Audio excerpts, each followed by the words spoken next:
Guys,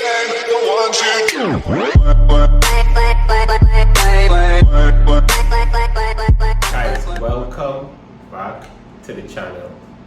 If you're new, we're very happy to have you. In today's video, we are going to share 12 ways to know if you are in an unloving relationship and if you should do something about it. Good, so welcome to Rydeus-The channel. Our goal is to simplify success principles and make them available so the average individual could carve out their own version of success. We define success as whatever you define success as. Success means different things to different people. It could be in terms of your health and fitness, it could be in terms of your relationship, in terms of your job, in terms of money. Once you have set a goal that is meaningful to you and you're taking meaningful action towards that goal on a daily basis, we would like to be of support to you in your quest for success. How do we get content for the channel? We ask your subscribers and our supporters to send us a question and we attempt to answer the question in our videos. Today's question is, can an individual make their relationship cheat-proof? Can an individual make their relationship cheat-proof? That's the question we'll attempt to answer today. And the first thing we have to do is recognize that everybody's definition of cheating may not necessarily be the same. So the first thing that you need to do, you and your partner, you need to define what cheating is. Some people, it could be as simplistic as you went outside of our relationship and that's cheating. Some people, we have agreements and our agreements may include non-exclusivity at some point, but you must not go outside of the boundaries that we set. We must not engage in secretive or deceptive or deceitful behaviors. If we do that, that's cheating. So different people have different definitions of what cheating is. Make sure you and your partner are on the same page in relation to the definition that works for you guys. Now, could you make your relationship cheat-proof? The answer to that is probably, the straight answer to that is probably no. Because different people have different agendas. Some people they are proud of cheating. Some people, they want to run up a score. Like guys, for example, they have a certain number of persons that they want to sleep with and they are just on that mission. So they're proud to be engaging in those kinds of behaviors. And while I may not necessarily say that that behavior is good or bad, once you're in a committed relationship, it's destructive. Okay? So some people naturally would cheat because they want to behave in that way. And then there are persons who they believe the grass is greener on the other side, not necessarily recognizing that the grass is greener where you water it. So if you're within your relationship and you're doing things together, working hard to achieve the things that you want to achieve together, supporting each other in achieving those things, then the grass will be greener there. If your mentality is that you just simply see somebody else who appears to be doing well, who appears to be doing better, and your behavior is that you would gravitate to that individual, then of course you may either discontinue your relationship or you may cheat. So some people may have that kind of tendency. Well, in Trinidad and Tobago we say your eye long. You have long eyes, so you just want to see and you want to just get. Some people may have that kind of tendency. If you're with an individual like that, then your relationship may not necessarily be cheat-proof. Then some people cheat because they want to end their relationship. They don't necessarily care about their relationship, so they're cheating for two reasons. One, they don't think they would get caught, and the second reason is they don't care if they get caught. If they get caught, it's just going to be a quick and rapid way to bring the relationship to an end. But of course, cheating has several victims. So if that's your situation, just have a conversation. Be emotionally strong enough to say, this is not what I expected and I want out of this relationship rather than cheating. Cheating has primary victims, which means that the person who is cheated on, they feel hurt, they are shattered, they are distraught. And sometimes the person who cheats, they themselves feel these kinds of negative emotions, so they themselves end up being victims. There will also be secondary victims. If we have children involved in the mix, children suffer as a result of that cheating or the separation which may result from cheating. Our friends may suffer as well, because who gets the friends? The girl gets the friends, or the guy gets the friends? So there are secondary victims as well, and of course there are tertiary victims, if we want to look at it that way, because a person who is cheated on may find it difficult to form a decent relationship with somebody else at a subsequent point in their life, and as a result of that, that person may be willing to be the world to them, but they're just so damaged as a result of a previous experience that that person now feel the consequences of the fact that they were cheated on before. So cheating has consequences, as I've said in previous videos. So if you're looking for a way to end your relationship, just be emotionally strong, man up, and end your relationship. So those are 3 reasons why people may cheat, and it may be inevitable. There are also reasons that people might cheat that you might contribute to. One, your emotional discontent. I'm just not happy in this relationship. There are things that you can do about that situation. Good? The second thing is that your sex life is not as exciting as it should be. Now, there are things that you can do about that as well. And the third thing is that you just find your life boring and unexciting, and there are things that you can do about that as well.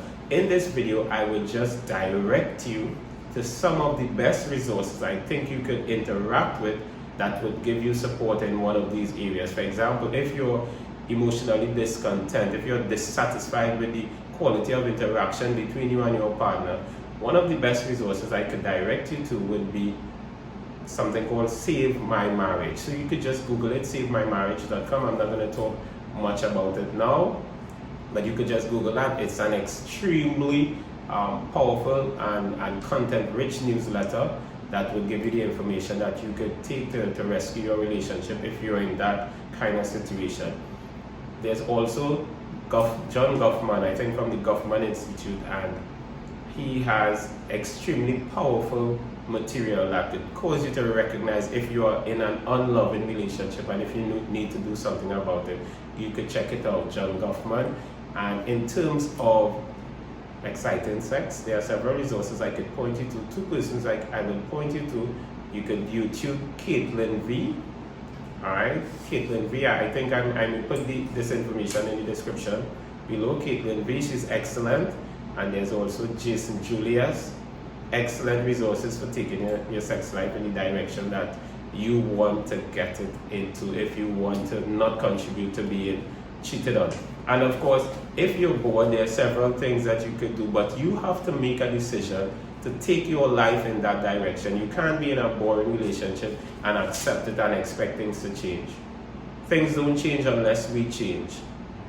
So we cannot be the same individual that we were, that create this dissatisfying state of affairs and remain that same individual and expect to have an improved state of affairs. We need to change who we are. We need to transform who we are. We need to give up on that person that we were and become that individual that we need to be to have the kind of relationship that we want to have. So there are several things you could do to move your relationship from boring to exciting. And there are things that you could do. You could do it on your own. There are things that you can do with your partner, and there are things that you could do that may not necessarily be mainstream thinking, or it may not necessarily be within your comfort zone, but you can extend your comfort zone incrementally such that you accommodate greater levels of excitement in your relationship. In a previous video, I introduced the concept of consensual non-monogamy.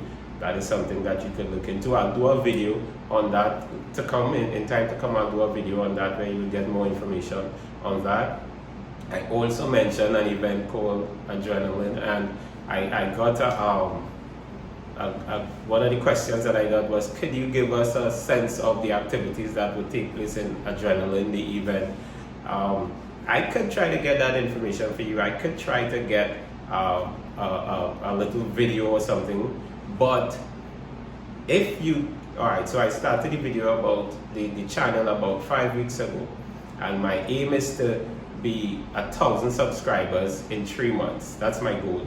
If you guys get me to 1,000 subscribers, I'll get you some information on Adrenaline. I'll give you a sense of the activities that would happen in the Adrenaline event, or at least one activity. get me to 1,000 subscribers. And how you could do that, you could start by checking to see if you're subscribed now. And if you're not, just click it, just click subscribe. That's it. The bell next to subscribe, click it so you'll be notified when we post our videos. If you're getting value, if you're watching this fight, it means that you're getting value from our videos. Good? So subscribe and I'll give you more information on Adrenaline-The event. So finally, I said by the end of this video, you would know if you are in an unloving relationship. And I did some research. I've done extensive research in this area. One of the things that I do, and I'm going to share with you so we got several answers and we created them into themes.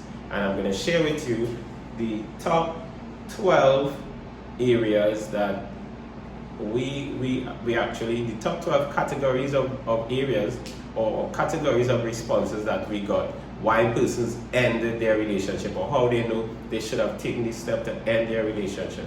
So to end this video, I'm going to share with you these 12 steps. Now the video has been going for 11 minutes, so I'm not going to spend time in this video on these steps, but I may spend some time in a subsequent video. But here are the 12 areas.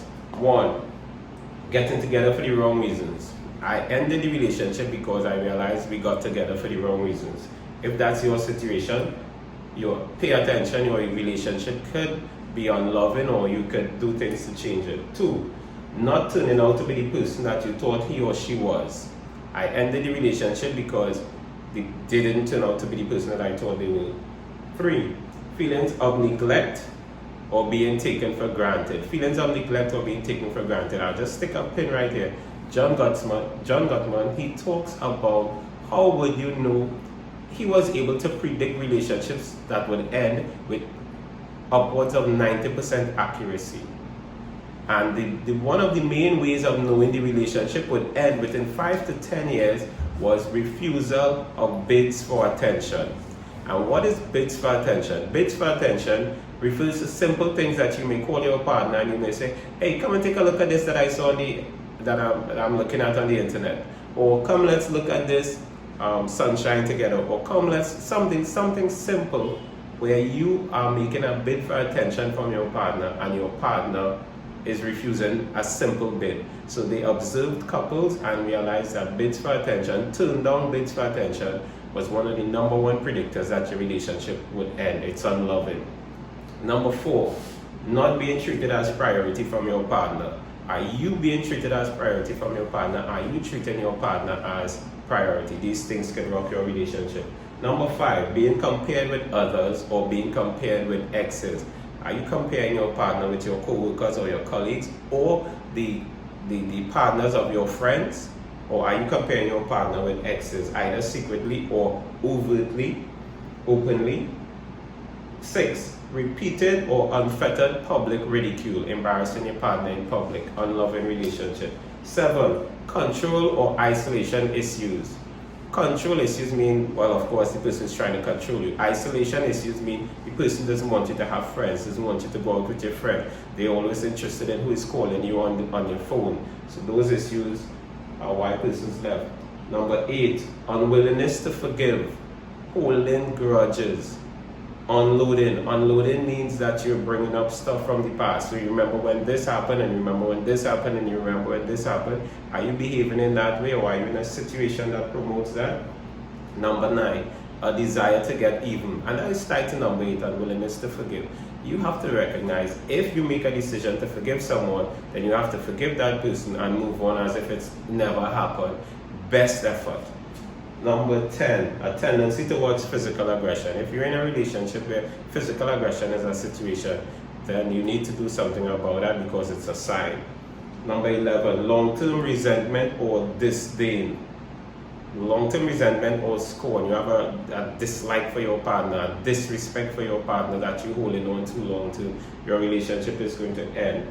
12, not a nice place to come home to. My home is not a nice place to come home to, so I don't feel good being there now. If any of these 12 happen to be your situation, then my best recommendation is that you pay attention to them and you treat with them. In subsequent videos, I would share more content in that area, since this is an area that subscribers are asking for. Hope you got value from this video. See you in the next video.